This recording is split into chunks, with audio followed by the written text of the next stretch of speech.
Welcome to another chilling episode of the Synthetic Oracle channel, where we dive into history's shadows and mysteries that still haunt us today. Tonight, we turn our gaze to a figure whose very name evokes a shiver of delicious dread. Edgar Allan Poe, a master of the macabre, whose life and death were as enigmatic as the tales he penned. Imagine a cozy autumn night in 1849, leaves rustling and stars shining bright. Through the swirling fog and flickering gaslight of Baltimore's cobbled streets, a gaunt figure stumbles, his eyes wild with delirium. It is Poe himself, in the throes of his final, most perplexing chapter. He staggers into a tavern, muttering fragments of verse, his voice rising to a desperate cry. "Lord, help my poor soul," before collapsing onto the floor, bathed in the eerie glow of candlelight. Thus begins our journey into the Gothic labyrinth of Poe's existence, a tale rife with occult whispers and dark conspiracies. Born under the cold winter sky of Boston in 1809, Poe's life was marked by loss from its very inception. Orphaned at the tender age of 3, he was thrust into the care of John and Frances Allen in Richmond, a union of convenience that would forever leave him yearning for true familial warmth. This early abandonment sowed the seeds of a lifelong fascination with loss and the ephemeral nature of human connection. But beneath the veneer of polite antebellum society, Poe found solace in the clandestine world of secret societies and esoteric circles. In 1827, he took his first steps into the shadowy realm of the Freemasons, exchanging coded signs in dimly lit lodges. One can only imagine the impact these arcane rituals had on his fertile imagination. Did he, perhaps, glimpse more than he could comprehend? A spectral handshake from beyond the veil of mortality? His thirst for the unknown led him to the halls of the University of Virginia, where he became enthralled by the mysterious art of mesmerism. Late at night, by the flickering light of oil lamps, Poe conducted experiments on willing subjects, leaving them in inexplicable trances and whispering post-hypnotic suggestions that haunted their waking hours. Poe's life was a tapestry of enigmatic experiences, each thread weaving a darker pattern than the last. He enlisted in the army under an assumed name, composing verses by starlight and dreaming of cryptic maps hidden within the thunderous roar of cannons.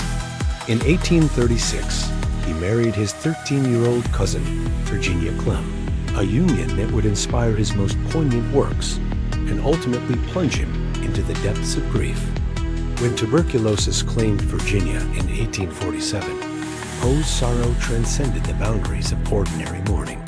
He sought solace in the realm of spirits, attending séances where mediums claimed to channel Virginia's ethereal presence. In candlelit rooms draped with black velvet, Poe wept with a mixture of dread and ecstasy, believing the veil between worlds had thinned, allowing his beloved spirit to reach across the divide. Fame arrived with The Raven in 1845, yet fortune remained elusive. The paltry sum of $15 was spent on cognac, a libation that both fueled his creativity and fed the rumors of his descent into madness. Between editing stints in Philadelphia and New York, Poe delved deeper into the arcane, translating Swedish fairy tales, penning essays on cryptography, and exploring the concept of the Doppelgänger in his chilling tale, William Wilson. Poe's life was like a wild dance with the supernatural, full of twists and turns. He claimed to have seen his own shadowy twin in a brass mirror, vanishing when he reached out to touch it. He was sweet on Elmira Shelton, a childhood buddy rumored to be into astrology, but then he got caught up in a strange incident with her brothers and some laudanum on a dark night. Whether truth or legend, such tales only deepened the sense that unseen forces were at play in Poe's life. His relationship with Sarah Helen Whitman, a kindred spirit who believed in the angelic language of poetry, was marked by cryptic correspondence sealed with wax imprinted by a raven's wing.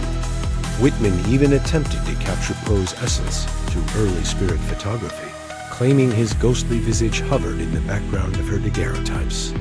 In his final year, Poe lectured on the philosophy of composition, insisting that genius was not innate but summoned, a pact with forces beyond mortal comprehension.